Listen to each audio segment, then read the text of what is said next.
இந்த காலை தியானத்திலே கர்த்தருடைய வார்த்தையை கேட்பதற்கு ஆயத்தப்பட்டிருக்கிற உங்கள் இருதயம் மகிழ்வதாக. கர்த்தரால் ஆசீர்வதிக்கப்பட்டவர்களே, களிகூர்ந்து மகிழுங்கள், சந்தோஷமாயிருங்கள், எப்பொழுதும் சந்தோஷமாயிருங்கள் என்று மறுபடியும் உங்களுக்கு சொல்லுகிறேன் என்று வேதம் நமக்கு சொல்லுகிறது. பிலிப்பியர் 4ஆம் அதிகாரத்திலே நாம் அதை வாசிக்கின்றோம்.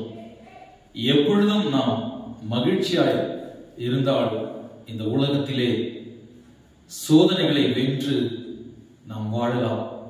ஒருவேளை நமக்கு சோதனை வரும், துன்பங்கள் வரும் என்று தெரிந்து தான் ஆண்டவர் நம்மை எப்பொழுதும் சந்தோஷமாய் இருக்க வேண்டும் என்று சொல்கிறார். ஒரு மனுஷனை குறித்து இந்த காலை தியானத்திலே நாம் பார்க்கலாம். யோபு என்ற பக்தன். யோபு என்ற பக்தன் ஊட்ஸ் என்ற தேசத்திலே வாழ்ந்து கொண்டு வந்ததாக சரித்திரங்கள் சொல்கிறது. இந்த உலகத்திலே வேதத்திலே கொடுக்கப்பட்ட முதல் மனிதன் யோபு என்று வேத வல்லுநர்கள் சொல்லுகிறார்கள். அதாவது யோபு சரித்திரம் தான் முதலாவது எழுதப்பட்டது என்று சொல்லுகிறார்கள். இந்த யோபு உத்தமனும் சன்மார்க்கனும், தேவனுக்கு பயப்படுகிறவனும், பொல்லாப்புக்கு விலகுகிறவனும் அவனை போல பூமியிலே ஒருவனும் இல்லை என்று கர்த்தரே சான்று பகர்கிறார். அதை நாம் வாசிக்கலாம். யோபின் சரித்திரம், யோபுடைய சரித்திரம் 1ஆம் அதிகாரம் 1 வசனம். ஊட்ஸ் தேசத்திலே யோபு என்னும் பேர் கொண்ட ஒரு மனுஷன் இருந்தான். அந்த மனுஷன் உத்தமனும் சன்மார்க்கனும், தேவனுக்கு பயந்து பொல்லாப்புக்கு விலகுகிறவனுமாய் இருந்தான். உத்தமன், சன்மார்க்கன், தேவனுக்கு பயந்தவன், பொல்லாப்புக்கு விலகுகிறவன் என்று 4 விதமான குணாதிசயங்களை பற்றி கர்த்தர் இங்கே யோபு பற்றி சொல்லுகிறார். இந்த மனிதன் எவ்வளவு உத்தமனாய் வாழ்ந்தான் என்றால், பூமியிலே ஒருவனும் அவனை போல் இல்லை என்று ஆண்டவரே சாட்சி பகிர்கின்றார். இந்த வார்த்தையை படித்த பொழுது, இதை கேட்ட பொழுது, என் பெற்றோர், எங்க அம்மா தான் எனக்கு இந்த பேரை வச்சாங்க அப்படின்னு சொல்லி எங்க அப்பா சொன்னாரு. யோபு அப்படின்னு எனக்கு வச்சிருக்காங்க. யோபு தாஸ் என்னுடைய பேர். என் தாசனாகிய யோபு அப்படின்னு சொல்லி பைபிள்ல வருது. இந்த பேரை எப்படி வச்சாங்கன்னு சொல்லி நான் ரொம்ப ஆச்சரியப்பட்டேன். இப்படி ஒரு மனுஷனுடைய பெயரை எனக்கு வச்சிருக்கிறாங்கன்னு அதை எனக்கு தெரிஞ்ச உடனே நான் உண்மையிலே சத்தியத்திலே நடத்தப்பட்ட பொழுது, சத்தியத்தை அறிந்து கொண்ட பொழுது நான் வியந்து போனேன், நான் வியப்பானேன். இப்படி ஒரு வாழ்க்கையை ஒரு மனிதன் வாழ முடியுமா என்ற கேள்வி எனக்குள்ளே இருந்தது. கர்த்தர் என்னை உத்தமத்திலே நடப்பதற்கு என்னை வழிநடத்தி, அவருடைய சத்தியத்தை அறிவதற்கு என்னை வழிநடத்தி, அவருடைய வார்த்தையை போதிப்பதற்கு என்னை வழிநடத்தி, அவருடைய வார்த்தைகளை சங்கீதங்களிலே, பாடல்களிலே, இந்த உலகத்திலே ஒரு இசை ஆசிரியராக ஆண்டவர் என்னை முன்குறித்து அவருடைய பாடல்களை கற்றுக்கொள்ளும்படி, அவருடைய பாடல்களை கற்றுக்கொண்டு மற்றவர்களுக்கு கற்றுக் கொடுக்கும்படி தேவன் என்னை அபிஷேகித்து ஆசீர்வதித்திருக்கிறார். எந்த மனுஷனாலும் கொடுக்கப்பட்ட அபிஷேகமோ ஆசீர்வாதமும் அல்ல, தேவனே இதை எனக்கு கொடுத்திருக்கிறார். இந்த வார்த்தை இந்த மனிதனுடைய சரித்திரத்தை குறித்து வாசிக்கும் பொழுது மிகவும் ஆச்சரியத்திற்குள்ளாக நான் வியந்து போனேன். கர்த்தர் வேறுபட்ட ஒரு வாழ்க்கை வாழ ஆண்டவரை எனக்கும் கற்றுத்தாரும் என்று நான் ஆண்டவரிடத்திலே தினந்தோறும் ஜெபித்து வருகிறேன். இப்படி உத்தமனும் சன்மார்க்கனும், தேவனுக்கு பயந்து பொல்லாப்புக்கு விலகுகிறவனுமான மனிதனை குறித்து ஆண்டவரே சாட்சி பகிர்கிறார். இப்பொழுது ஆண்டவர் இப்படி ஒரு மனுஷன் வாழ்ந்து வந்தான் என்று ஆண்டவர் சொல்லுகிறார். 2வது அதிகாரத்திலே ஒரு இங்கே அழகான ஒரு ட்ரையல் வருகிறது யோபினுடைய வாழ்க்கையில. பாத்தீங்கன்னா 2ஆம் அதிகாரத்திலே, பின்னொரு நாளிலே தேவ புத்திரர் கர்த்தருடைய சந்நிதியில் வந்து நின்ற போது, சாத்தானும் அவர்கள் நடுவிலே கர்த்தருடைய சந்நிதியில் வந்து நின்றான். பின்னொரு நாளிலே தேவ புத்திரர் வந்து நிற்கிற இடத்திலே சாத்தானும் வந்து நிற்கிறான். ஒருவேளை தேவனுடைய ஆலயத்திலே தேவனை துதித்துக் கொண்டிருக்கும் பொழுது தேவனுடைய புத்திரர் இருக்கின்ற இடத்திலே சாத்தானும் இருக்கின்றான். அவன் தேவாலயத்திலே தேவனை போல் உட்காருவான் என்று வேதம் சொல்கிறது. நம் ஒருவேளை கர்த்தருக்கு என்று உத்தமனாய் வாழும் பொழுது, சன்மார்க்கத்திலே நீதியிலே நாம் வாழும் பொழுது, சாத்தானும் அப்படிதான் யார் மூலமாக எப்படி எங்கே வருவான் என்று நமக்கு தெரியாது. ஆனால் இந்த வசனங்களை நாம் வாசிக்கும் பொழுது, பின் ஒரு நாளிலே தேவபுத்திரர் கர்த்தருடைய சந்நிதியில் வந்து நின்ற பொழுது சாத்தானும் அவர்கள் நடுவிலே கர்த்தருடைய சந்நிதியில் வந்து நின்றான். தேவன் இருக்கின்ற இடத்திலே சாத்தானும் வந்து நிற்கின்றானாம். இது என்ன ஆச்சரியம்! இதை வாசிக்கும் பொழுது நான் என்ன, தேவன் இருக்கிற இடத்துல சாத்தான் வந்து இருக்கிறான் அப்படின்னு யோசிக்கும் பொழுது, நிச்சயமாகவே அவன் வந்து நிற்கிறான், அவன் பார்க்கிறான். அவன் இவ்வுலகம் துன்மார்க்கத்திலே இருக்கிறது, இவ்வுலகம் துன்மார்க்கருடைய கைகளில் இருக்கிறது, இவ்வுலகத்தின் ராஜ்யமோ சாத்தானுடையது என்று தேவன் சொல்கிறார்.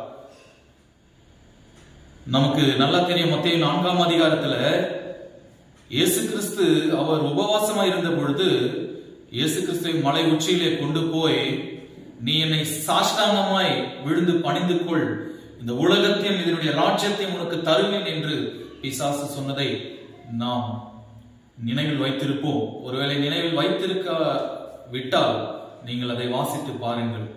அப்படி தேவன் இருக்கின்ற இடத்திலே சாத்தானும் ஒளியின் தூதனாக டூப்ளிகேட் தன்னை பண்ணி கொண்டு அவன் வந்து நிற்கின்றான். தேவாலயத்திலே தேவனை போல் அவன் உட்கார்வேன் என்று சொல்லிக்கிறான். அதாவது என்னுடைய சிங்காசனத்தை தேவனுக்கு ஒப்பாவேன், தேவ சாயலுக்கு நான் ஒப்பாவேன் அப்படின்னு அவன் சொல்றான். நட்சத்திரங்களுக்கு கூட்டங்களுக்கு மேல நான் உயருவேன் என்று அவன் சொல்லுகிறான். இப்படி தேவ புத்திரர்கள் வந்திருக்கின்ற இடத்திலே, தேவனுடைய பிள்ளைகள், தேவனுடைய மகன், தேவனுடைய மகள் இருக்கின்ற இடத்திலே சாத்தானும் அவர்கள் நடுவிலே கர்த்தருடைய சன்னதியில் வந்து நின்றான். கர்த்தர் சாத்தானை பார்த்து, நீ எங்கே இருந்து வருகிறாய் என்றார். சாத்தான் கர்த்தருக்கு பிரதித்திரமாக, பூமி எங்கும் உலாவி அதில் சுற்றி திரிந்து வருகிறேன் என்றான். அதனுடைய அட்ரஸ் பாத்தீங்கன்னா, பூமி எங்கும் உலாவி சுற்றி வருகிறேன் என்று சொல்கிறான். ஒருவேளை இந்த வசனத்தை கேட்டுக் கொண்டிருக்கிற நீங்கள், சாத்தான் எங்கே இருந்து வருவானா, அவன் எங்கும் பூமியிலே எங்கும் நம் மேலே நோக்கமாய் இருக்கிறான். அவன் கர்ஜிக்கிற சிங்கத்தை போல அவன் வாயை விரிவாய் திறந்து அவன் பூமி எங்கும் சுற்றி வருகிறான். யாரை வஞ்சிக்கலாம், யாரை ஏமாற்றலாம் என்று பிசாசு சுற்றி திரிந்து வருகிறான். யார் மூலமாக எப்படி வருவான் என்று யாருக்கும் தெரியாது. சோ நாம் தேவனுடைய சர்வ ஆயுதத்தை நாம் தரித்துக் கொள்ளும் பொழுது சாத்தானுக்கு எதிர்த்து நில்லுங்கள், அப்பொழுது அவன் உங்களை விட்டு ஓடி போவான் என்று வேதம் சொல்கிறது. இப்படி என் தாசனாகி யோபின் மேல் கவனம் வைத்தாயோ என்று இங்கே ஆண்டவர் சொல்லுகிறார். அப்பொழுது கர்த்தர் சாத்தானை நோக்கி, நீ என் தாசனாகி யோபின் மேல் கவனம் வைத்தாயோ, உத்தமனும் சன்மார்க்கனும் தேவனுக்கு பயந்து பொல்லாப்புக்கு விலகுவனுமான மனுஷனும் ஆகிய அவனை போல் பூமியில் ஒருவனும் இல்லை, முகாந்தரம் இல்லாமல் அவனை நிர்மூலமாக்கும்படி நீ என்னை ஏவின போதிலும் அவன் இன்னும் தன் உத்தமத்திலே உறுதியாய் நின்றான் என்றார். சாத்தான் கர்த்தருக்கு பிரதித்திரமாக தோலுக்கு பதிலாக தோலையும் தன் ஜீவனுக்கு பதிலாக தனக்கு உண்டான எல்லாவற்றையும் மனுஷன் கொடுத்து விடுவான். ஆனாலும் நீர் உன்னுடைய கையை நீட்டி அவன் எலும்பையும் அவன் மாம்சத்தையும் தொடுவினானால் அப்பொழுது அவன் உமது முகத்துக்கு எதிரே உம்மை தூஷிக்கானோ பாரும் என்றான். சாத்தான் ஆண்டவர் சவால் விடுகிறார், சாத்தானும் இங்கே சவால் விடுகிறான். ஒரு நல்ல கோழியை வளர்க்கின்ற, ஒரு சேவல் வளர்க்கின்ற ஒரு ஓனர் ஒரு இன்ட்ரெஸ்டா வளர்த்து 2 சேவலுக்கும் சண்டை விடுவாங்க. அப்படி சண்டை விடும்போது ஏன் சேவல் தான் ஜெயிக்கும் அப்படின்னு சொல்லி அதை சண்டை விடுவத பாக்குறோம். எந்த சேவல் ஜெயிக்கிறது பார்க்கலாம் அப்படின்னு சொல்லி விடுவாங்க. ஒரு நல்ல காளையை வளர்த்து ஜல்லிக்கட்டுல ஏமாடுதான் ஃபர்ஸ்ட் வரும், யாரும் இதை அடக்க முடியாதுன்னு சொல்லி அந்த எஜமான் ஒரு நம்பிக்கையோடு ஒரு தைரியத்தோடு அந்த காளையை வளர்த்து அவன் கொண்டு வந்து அந்த களத்திலே விடுவான். இப்படிதான் ஆண்டவர் உத்தமனும் சன்மார்க்கனும் தேவனுக்கு பயந்தவனும் பொல்லாப்புக்கு விலகுவனுமான அவனை போல பூமியிலே ஒருவனும் இல்லை என்று சவாலாக சாத்தானை பார்த்து ஆண்டவர் சொல்கிறார். இந்த சவாலிலே வெற்றி அடைந்தது தேவனும் தேவனுடைய பிள்ளைகளும் தேவனுடைய பிள்ளைகளுக்கு விரோதமாய் யாராக எழுப்பினாலும், எத்தனை பேர் இந்த உலகமே எதிர்த்து நின்றாலும், தேவனுடைய பிள்ளையை உன்னை தொடுகிறவன் என் கண்மணியை தொடுகிறான் என்று கர்த்தர் சொல்லியிருக்கிறார். உத்தமனும் சன்மார்க்கனும் தேவனுக்கு பயந்தவனும் பொல்லாப்புக்கு விலகுவனாக மனுஷனாக நீங்கள் வாழ பிரயாசப்படுகிற நீங்கள் யாராக இருக்கலாம், தேவனுடைய மகனாக நீங்கள் இருக்கலாம்.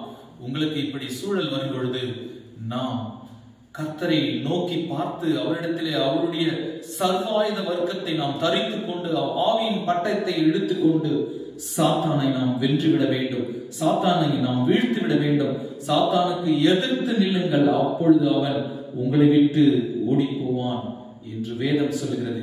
இப்படி உத்தமத்திலே நிலைத்திருக்கும் பொழுது நாம் என்ன நடந்தாலும் என் தேவன் உயிரோடு இருக்கிறார், என் மீட்பர் உயிரோடு இருக்கிறார், கடைசி நாளிலே அவர் என்னை எழுப்புவார்.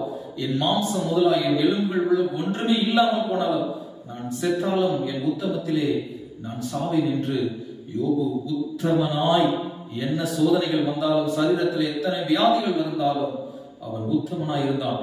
உத்தமனாய் இருந்ததுக்கு அவன் பெற்றுக்கொண்ட பரிசு என்னவென்றால், யோபின் முன்னிலைமையை பார்க்கிலும் அவன் பின்னிலைமையை கர்த்தர் ஆசீர்வதித்தார். எல்லா ஆசீர்வாதங்களையும் இரட்டத்தனையாய் பெற்றுக்கொண்டார். நீங்களும் இதை கேட்டுக்கொண்டிருக்கிற நீங்களும் உத்தமத்திலே, பரிசுத்தத்திலே, நீதியிலே, நேர்மையிலே, தேவனுக்கு பயப்படுகிற பயத்திலே நீங்கள் உத்தமமாய் இருக்க பொழுது கர்த்தர் உங்களை சாத்தானை வென்றுவிட துணையாயிருப்பார். சாத்தானை வென்று நீங்கள் செய்கின்ற வேலையை, நீங்கள் செய்கின்ற ஊழியத்தை, நீங்கள் செய்கின்ற கர்த்தருக்கென்று நீங்கள் பயன்படுகின்ற காரியத்தை இந்த உலகத்திலே ஒருவனாலும் ஒரு மனிதனாலும் தடுத்து விட முடியாது. கர்த்தர் உங்களோடு கூட இருப்பார்.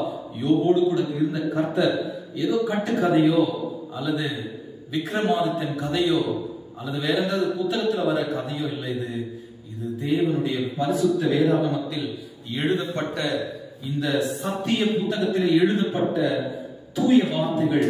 இந்த வானமும் பூமியும் ஒழிந்து போனாலும் ஒழியாத அவருடைய வல்லமையுள்ள வார்த்தைகள், இந்த சரித்திரத்திலே எழுதப்பட்ட ஒவ்வொரு வார்த்தையும், அதில் வார்த்தையில் இருக்கின்ற ஒவ்வொரு எழுத்தாக்களும் ஒழிந்து போவதில்லை. வானமும் பூமியும் ஒழிந்து போனாலும் என் வார்த்தைகள் ஒழிந்து போவதில்லை என்று ஆண்டவர் சொன்னார். இப்படி யோபை போல நாம் வாழ பிரயாசப்பட வேண்டும், கற்றுக்கொள்ள வேண்டும் என்ற பாடத்தை கர்த்தர் இன்றைக்கு நமக்கு கற்றுக் கொடுக்கிறார். ஒருவேளை சாத்தான் நாம செய்யற எல்லா வேலையோட கவனமாக அவன் இருக்கிறான். கர்த்தர் எப்படி ஒரு சவாலா சொன்னார், என் தாசனாகி யோபின் மீது கவனம் வைத்தாயோ என்று சொல்லுகிறார். உன்னையும் என்னை நோக்கி கூட ஆண்டவர் அப்படி சொல்ல முடியுமா?